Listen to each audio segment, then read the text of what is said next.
नमस्ते, आप सभी का स्वागत है मेरे इस चैनल में चिराग एस्ट्रोलॉजी। और हम केतु ट्रांजिट की बात कर रहे हैं। केतु जो है वो आपकी कुंडली में जहाँ 11 नंबर लिखा है वहां से 10 नंबर लिखा है वहां रिवर्स आ रहा है।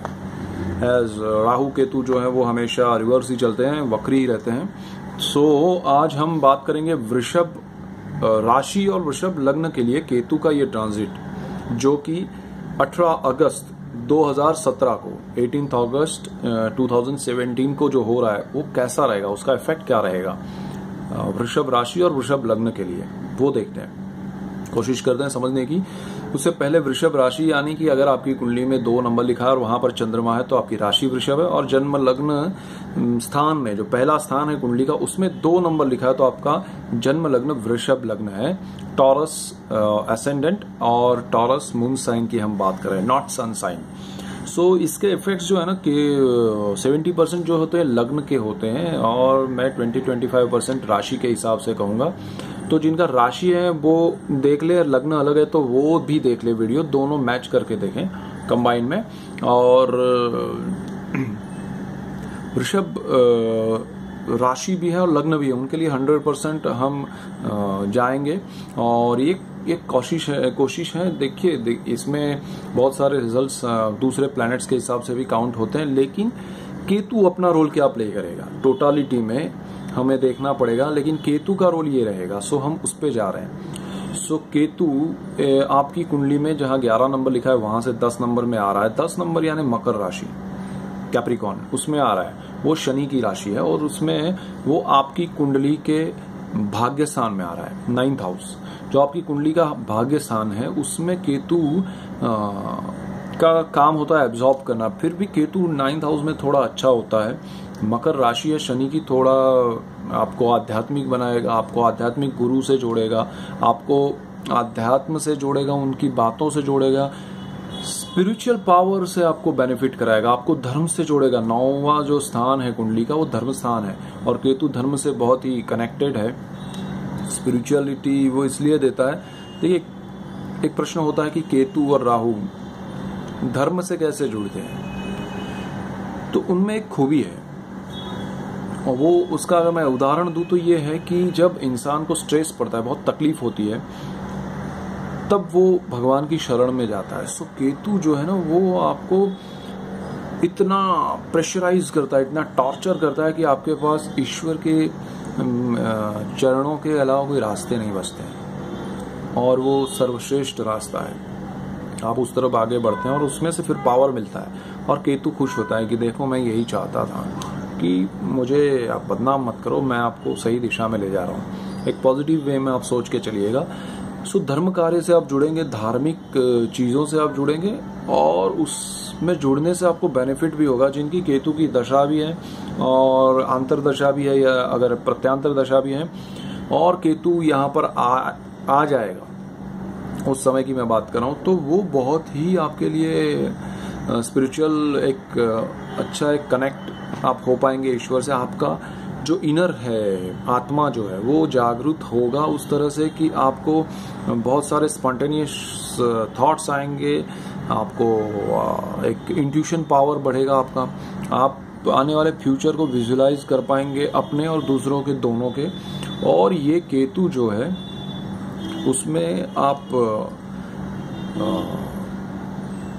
भाग्य को थोड़ा पीछे हट करता हुआ देखेंगे, मतलब पीछे जा रहा है वो भाग्य, आपका साथ देने से थोड़ा अटक रहा है ऐसा भी आपको लगेगा और वो होगा।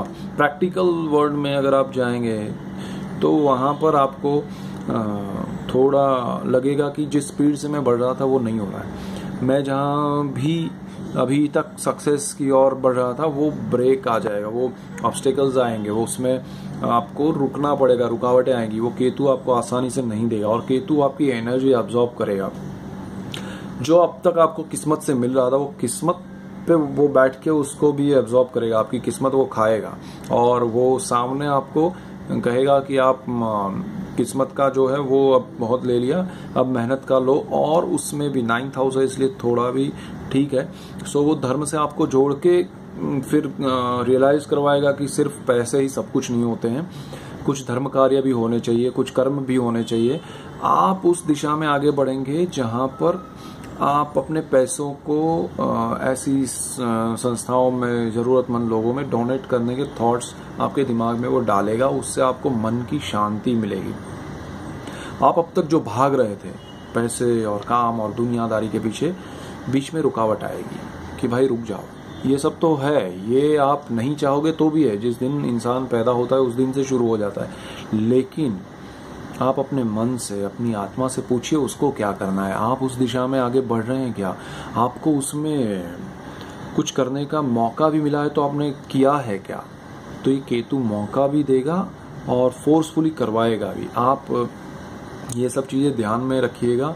देखिए, मैं ये बात इसलिए कह रहा हूं कि आपको रुकावटें आने वाली है, लेकिन वो रुकावटें क्यों और किस दिशा में ले जा रही है आपको, मैं उसकी बात कर रहा हूं। बाकी केतु यहाँ ये धर्म स्थान है, भाग्य स्थान है, आपका भाग्य 100%, उसमें रुकावट आएगी आएगी, आपकी स्पीड में रुकावट आएगी, आपको सोचने पर डाइवर्ट करेगा, वो मजबूर करेगा कि भाई ये सोचो, आप बहुत आगे भाग लिए, जरा हमारे लिए 1.5 साल रुको, सोचो यहाँ और करो यहाँ पर काम, और उसके बदले में हम कुछ नहीं देंगे आपको, सिर्फ ये थॉट, ये सोच देंगे।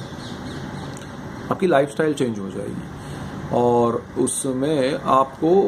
उसमें आपको समझ के चलना पड़ेगा, क्योंकि केतु है ये। और दूसरा, तीसरे बिल्कुल सामने जो तीसरा स्थान है, पराक्रम स्थान है, वहां पर राहु है। वो आपको साहस करवाने की कोशिश करेगा, सब कुछ करेगा, लेकिन दृष्टि एक केतु की भी है।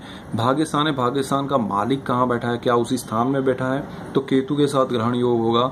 अगर आपका भाग्य स्थान का जो मालिक है वो अपनी उच्च राशि में बैठा है तो वो, और उसकी दशा चल रही है तो वो अच्छे फल देगा। लेकिन अगर वो उसकी दशा नहीं चल रही है, केतु जैसे ग्रह की दशा चल रही है या कुछ और ग्रह की दशा चल रही है जो केतु के कॉम्बिनेशन में आ रहा है, जिसकी भी दशा चल रही है वो केतु के कॉम्बिनेशन में आ रहा है, दृष्टि में या साथ में युति कर रहा है, या फिर दशाओं में केतु और उसकी या दशांतर दशा में आ रहा है, कॉम्बिनेशन में, प्रत्यांतर दशा में, तो वहां आपको थोड़ी तकलीफें होंगी। जो आपने इन्वेस्ट किया है, जो आपके प्लानिंग्स थे अब तक, वहां रुकावटें आएंगी, बिकॉज केतु कर्म स्थान में आपको 10वें स्थान से गुजरा है और अभी ये स्थान में आ रहा है। सो कर्म स्थान में आपने इन्वेस्ट करने में थोड़ा बहुत ऊपर नीचे हुआ है आपका लास्ट ईयर में, तो उसमें केतु अभी और रुकावट डाल सकता है। सो थोड़ा ध्यान रख के चलिए, थोड़ा संभल के चलिए। दूसरे प्लैनेट्स के हिसाब से भी सोचना पड़ता है, लेकिन केतु ये काम करेगा।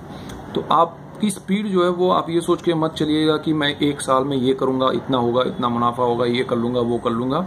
उसका 50% सोचिए, पकड़ के चलिएगा आपकी इतना हो सकेगा तो अच्छा है, स्ट्रेस नहीं मिलेगा, इसलिए मैं बता रहा हूँ। सो ये चीज है केतु में। सो वृषभ वालों ध्यान रखिएगा। Keep watching Chirag astrology. Thank you for watching. God bless you. Good bye.